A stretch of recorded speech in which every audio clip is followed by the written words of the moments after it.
Hi అండి, నమస్తే. ఈరోజు మీకు స్పాంజీ లాంటి మెత్తటి ఇడ్లీల గురించి మీకు చూపించబోతున్నానండి.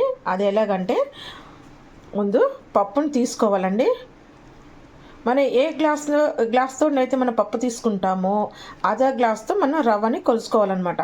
ముందుగా మనం పప్పును శుభ్రంగా కడుక్కొని మంచి వాటర్ ఇందులో మంచినీళ్ళు పోసుకొని అందులో మెంతులు కూడా ఒక స్పూన్ వేసుకొని ఒక 6 గంటల పాటు నానబెట్టుకోవాలన్నమాట. ఇవి ఓకేనా. ఇవి ఇప్పుడు 6 గంటలు నానిపోయాయి కదా. ఇది మనం గ్రైండర్లో కాకుండా మిక్సీలో వేసుకుందామండి. మిక్సీలో కూడాను ఇడ్లీలు మనకు చాలా మెత్తగా తెల్లగా స్పాంజ్ వలె వస్తాయండి. అది ఎలాగో చూద్దాము. ఇప్పుడు మనం మిక్సీలో వేసుకుందాం పప్పుని. నానిన పప్పుని ఇందులో వేసేసుకుందామండి.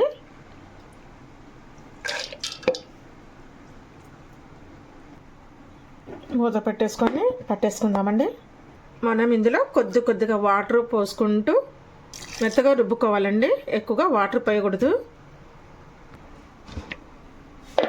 పిండిని ఈ విధంగా పట్టుకోవాలండి. చూస్తున్నారు కదా, పలసగా కావకూడదు.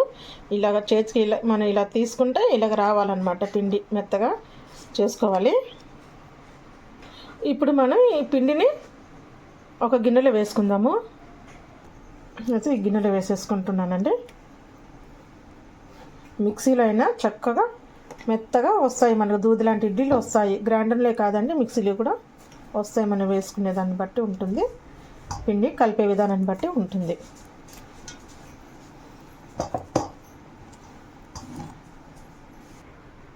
ఇప్పుడు శుభ్రంగా కడిగి పెట్టుకున్న రవ్వని తీసుకుందామండి. రవ్వ 1 గంట నానితే సరిపోతుందన్నమాట. లేదంటే పప్పు నానబెట్టుకున్నప్పుడు రవ్వ కూడా నానబెట్టుకోవాలి. లేదంటే 1 గంట ముందు, పప్పు రుబ్బుకునే గంట ముందు మనం రవ్వ నానబెట్టుకున్నా సరిపోతుంది కడిగేసుకొని. ఇప్పుడు ఈ వాటర్ అంతా పిండేసుకొని మనం మినపప్పులో కలుపుకుందామండి. ఇప్పుడు రవ్వలోని వాటర్ అంతా గట్టిగా పిండేసి పప్పులో వేసుకుందామండి. ఇలాగ వాటర్ ఉండకూడదు.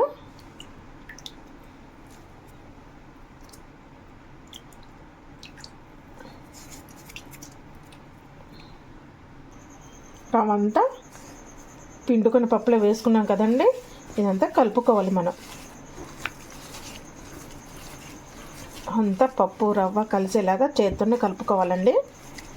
ఇందులో నేను మెంతులు తప్ప ఏమీ వేయలేదు. చూస్తున్నారు కదా, గ్రైండర్లోనే కాదండి, మనకి మిక్సీలో కూడా మెత్తటి ఇడ్లీలు, దూది లాంటి తెల్లటి ఇడ్లీలు మనం కూడా చేసుకోవచ్చు.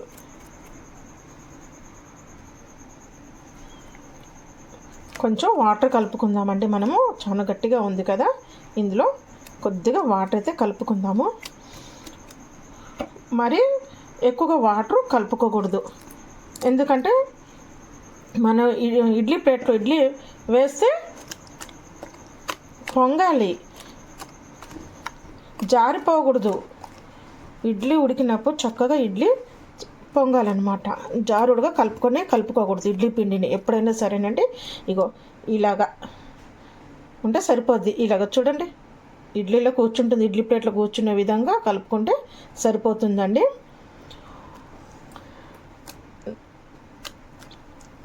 మీరు కూడా ఇలాగే కలుపుకోండి. ఉప్పు మాత్రం కలపొద్దండి.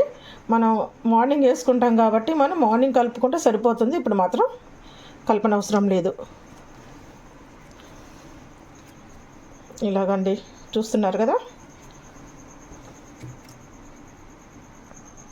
పిండి కలుపుకుందాం కదండి. దీంట్లో మాత్రం ఎలాంటి సోడా కూడా నేను వంట సోడా కలపలేదండి. రేపు పొద్దుట ఇది ఎలా పొంగిదో చూపిస్తాను, ఓకేనా. ఇప్పుడు మాత్రం మనం మూత పెట్టేసుకుందాము. మార్నింగ్ చూపిస్తానండి. మనం ఏ గ్లాస్తోనైతే మనం పప్పు తీసుకుంటామోనండి, ఆ గ్లాస్ తోటి 3 గ్లాసుల రవ్వ పోసుకుంటే మనకి సరిగ్గా లెక్క వస్తుంది. పప్పు ఒదుగుదలను బట్టి వస్తుందన్నమాట. పప్పు మంచి పప్పు అయితే 3 పోసుకోవచ్చు, లేదా అది కొంచెం నాసిరకాంది అయితే 2 పోసుకోవాలండి. ఇది మాత్రం కరెక్ట్ లెక్క. ఏ గ్లాస్తోనైతే మనం పప్పు తీసుకుంటామో అదే గ్లాస్ తోటి 3 కప్పుల ఇడ్లీ రవ్వ పోసుకుంటే సరిపోతుంది. ఓకే అండి.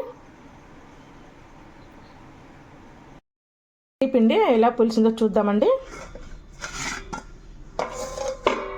నైట్ మనం నానబెట్టుకున్నాం కదా ఇడ్లీకి, మనం చూసారు కదా ఎలా పులిసిపోయిందో. ఇలాగనమాట మన గ్రైండర్ లేకపోయినా మిక్సీలో కూడా ఇలాగా మనం చేసుకోవచ్చు. ఇప్పుడు మనం ఉప్పు కలుపుకుందాము. పిండిలోకి సరిపడా సాల్ట్ అనేట్టు కలుపుకుంటున్నాను. నేను 1 స్పూన్నర కలుపుకుంటున్నాను. ఇప్పుడు ఇదంతా ఒకసారి కలుపుకోవాలి. ఇదంతా రెండోసారి కూడా వాటర్ కలపనవసరం లేదండి. మనం నైటే కలిపి పెట్టుకున్నాం కదా సరిపడి, అదే సరిపోతుంది. వాటర్ కలిపినట్టయితే అండి ఇడ్లీలు గట్టిగా వస్తాయి, మెత్తగా రావండి. ఒకసారి మీకు కావలిస్తే మీరు కూడా ట్రై చేయండి, ఒకసారి తెలుస్తుంది. చక్కగా పైది కిందికి అంతా చుట్టుగా కలుపుకోవాలండి. ఒకే డైరెక్షన్లో కలుపుకోవాలి. అప్పుడే మనకి ఇడ్లీ అనేది మెత్తగా స్పాంజీ లాగా వస్తుంది. ఇప్పుడు మనం ఇడ్లీ వేసుకుందామంటే ఇడ్లీ వేసి చూపిస్తాను ఎలా వస్తాయో. నేను వేసిన ఉప్పు అయితే సరిగ్గా సరిపోయిందనమాట. చూడండి ఇలా ఉంటే సరిపోతుంది మనకి. ఇంకా వాటర్ కలపన అవసరం లేదు. చూస్తున్నారు కదా, ఇలాగా పిండి గుంటలో వేస్తే నిల్చోవాలి, అలా ఉండాలి. జారుగా మాత్రం ఉండకూడదు. ఇడ్లీ రేకులకు మనం ఆయిల్ అన్న లేక నెయ్యి అన్న వేసుకుందామండి. నెయ్యి వేసుకున్నాం కదా, వీటికి మన ఇడ్లీ మన రేకులకు అన్నిటికి స్టాండ్కి ఇవన్నీ పోసుకోవాలండి, రాసుకోవాలన్నమాట. ఇదంతా నెయ్యి అయినా పర్వాలేదు, బటర్ అయినా పర్వాలేదు, ఆయిల్ అయినా పర్వాలేదు, వీటికి రాసుకోవాలి, అన్నిటికీ రాసుకోవాలి. ఇడ్లీ స్టాండ్లో ఉన్న రేకులకు మొత్తం రాసుకోవాలన్నమాట. అన్నిటికీ నెయ్యి పోసుకున్నాం కదా. ఇప్పుడు పిండి వేసుకుందాము.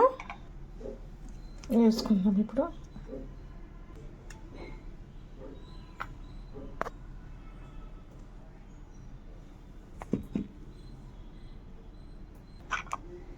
మనం గుంటకి కొంచెం వెళ్తుగానే వేసుకోవాలండి, ఎందుకంటే ఇడ్లీ పొంగుతుంది కాబట్టి కొంచెం వెళ్తుగానే వేసుకోవాలి.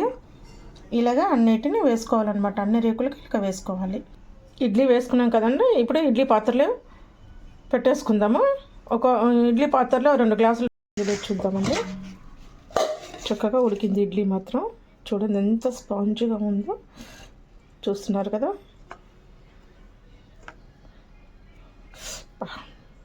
తీసి పక్కన పెట్టేసుకుందాము మనం. ఇవి ఒక్కొక్కటిగా తీసుకుందాం మనము. ఇలా అండగానే వచ్చేస్తాయి అవి.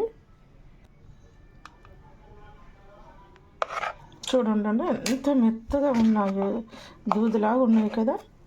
చూడండి,